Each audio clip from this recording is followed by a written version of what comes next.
तुझसे दुआ मांगता हूँ. The Prophet sallallahu alaihi wasallam said, "Ad-du'a huwa al-ibadah." Dua is ibadah. In another hadith sharif, he said, "Ad-du'a mukhul ibadah." The dua is the essence, the core, the reality of ibadah. And for a long time, even myself, I was confused by this. I thought to myself, well, hang on, I associate ibadat as reading the Quran. I associate ibadat as reading salah. I associate ibadat as going on hajj. And I always thought that dua is something else. Dua is almost a right that you have earned to do, something that you have earned the right to do once you have done ibadat to Allah. Once you have prayed some namaz, for example, salah, then you have earned the right to do ibadat, dua to Him. So I always thought that was separate. That, when you ask something, it doesn't seem that you are worshipping Allah subhanahu wa ta'ala at the same time. If someone was to say to you, for example, if your elders were to say, your shaykh or your father or your priest was to say, "Jao ibadat karo," then immediately what would come in your mind? That my elder has said to me, go and perform salah. That's what would come to your mind. In your mind would come that he means go to the mosque and say Allahu. You would think to yourself that if he is saying ibadat karo, it means go and perform nafils. You would never think that when your shaykh or when your priest says go and perform ibadat, it means that to raise your hands and start praying to Allah subhanahu wa ta'ala. Yet our Prophet sallallahu alayhi wa sallam said that doing dua itself is ibadat. That means if it is ibadat, you are also getting a reward from Allah subhanahu wa ta'ala at the same time. 5 or 6 points that I want to share with you to prove that doing dua is actually a form of ibadat. In fact, according to Hadith Sharif, which Imam Bukhari has mentioned in Al-Adab al-Mufrad, that it is ashraful ibadat. It is the most noble of ibadats. It is the highest form of worship. Dua is actually the best form of worship that you can perform. So how can we prove this and how can we remind ourselves that dua is worship? Number one, the purpose of ibadat, the sajdah that we do, the Quran that we recite, is what? To show humility, feebleness, to remind yourself that you are just a weak slave in the eyes of Allah subhanahu wa ta'ala. When you do a dua, you are showing precisely that humility. You are showing precisely that khushu and khudu. You know that only Allah subhanahu wa ta'ala can help you. Dua by definition, dua by its very nature is a humbling act. Very rarely do we associate dua with anything but with weakness and feebleness. So if you think of ibadat as being something which brings you down, brings humility into you, certainly dua does that in you. Because you are praying to Allah subhanahu wa ta'ala for something that you cannot achieve yourself. Number two, when you are doing a dua, you are affirming that only Allah can help you when no other person can. No friend, no relative, no state, no MP, no other person on earth. You are saying that, Ya Allah, only you can help me in this difficult moment. You only ask for things, for those things which you cannot achieve yourself. And when you are doing dua, you are saying, Ya Allah, I cannot achieve it on my own. You are saying 100% believe that Allah, you are the one that can actually provide that. This, if you think about it, is the essence of Tawheed. It is the essence of the oneness of Allah. Iyyaka na'budu wa iyyaka nasta'in.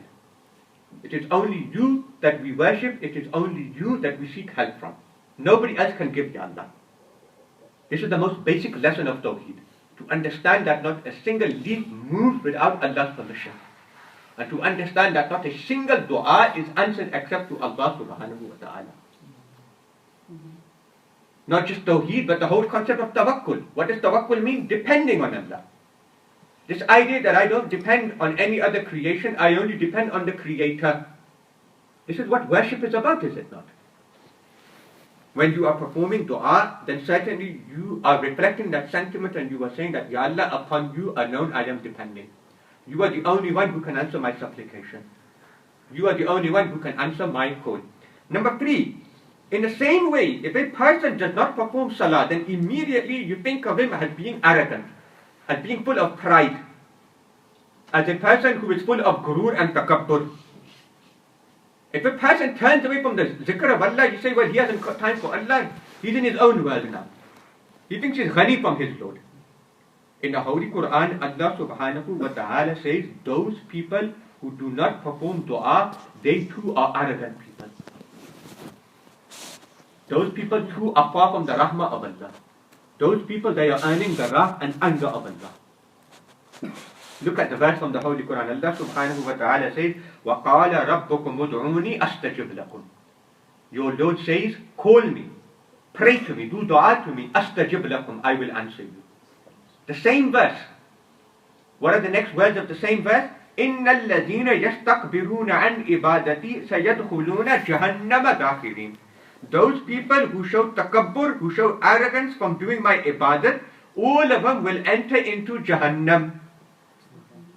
So look at the sentence formation. First, Allah in the first part of the verse says, do dua to me. In the second part of the verse, what is Allah saying? Those people who become arrogant of my ibadat, they will enter into Jahannam.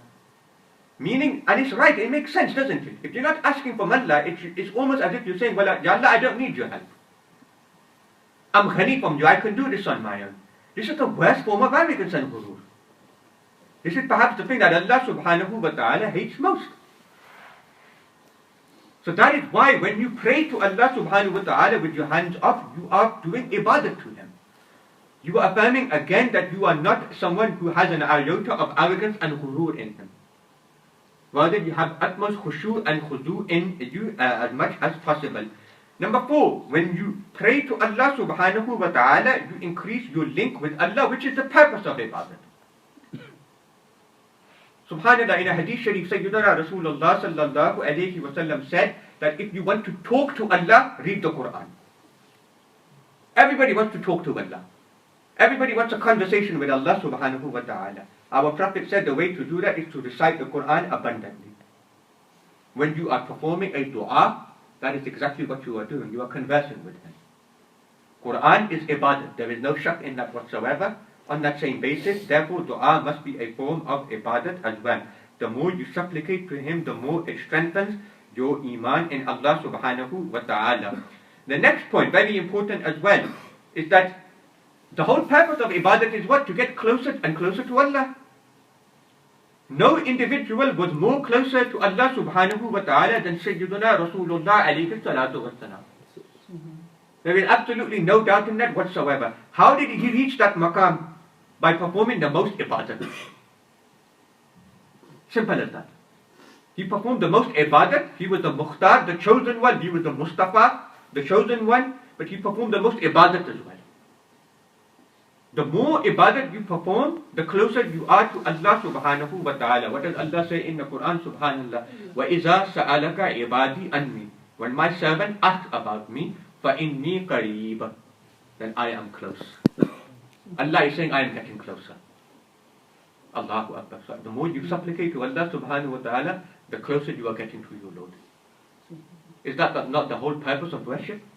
Of ibadat? To get closer to Allah subhanahu wa ta'ala? Do not ever think that I am demanding from Allah. This is something different from ibadat. When you demand from people, that's different. When you demand from Allah subhanahu wa ta'ala and you pray to Him, you are doing His ibadat. You are getting a reward from it. You are getting ever closer to Allah subhanahu wa ta'ala. Finally, the last point I want to mention about how dua is ibadat is that basically, and Imam Sharawi, he touches upon it, that what is ibadat? What's the best way to define it? The best way to define ibadat is doing what Allah tells you to do. If Allah tells you to do something and you fulfill it, you have performed His ibadah. No matter what it is. The angels, they performed ibadat when they were told to do sajda to Adam alayhi salam. Whatever Allah tells you to do, if you do it, then you have performed ibadat. Allah in the Quran, time and time again, and certainly from our Prophet alayhi salatu wasalam as well, from the Hadith literature, Allah and His Messenger tell you to do dua. But what are you doing then? You are fulfilling His commands then. When you are fulfilling the commands of Allah subhanahu wa ta'ala, then you are performing worship. So perform dua as much as possible. Certainly this will draw you closer to Allah subhanahu wa ta'ala.